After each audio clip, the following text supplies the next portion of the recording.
To wrap up today's lessons, I want you to add some notes to the ones that you've already taken today. So most of the equations that you've worked with today are probably of the form, and I'm going to write them down.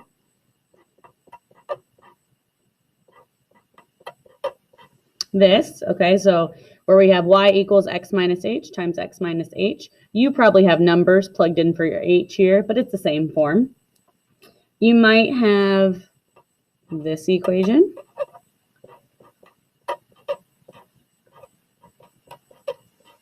Where again, you probably have numbers plugged in for these values here, but this is a general equation to help us. You might also have something like this.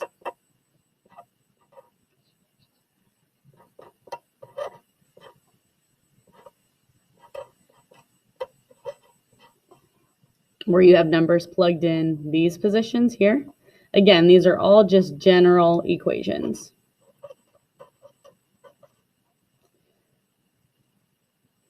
So at this point, when we have general equations, we have all variables, meaning that you can plug in any numbers to those underlying positions, and those are how your graphs will shift. Does anybody notice something about each of these pairs here? I noticed that they all match, like this one here and this one here matches, same here, same here. So for example, another way that I could write this, remember when you have two of the same thing, you can square it. So this equation could be rewritten as squared. So like if you had y equals, let's say 3x minus 2, x minus 2, you had the same thing here.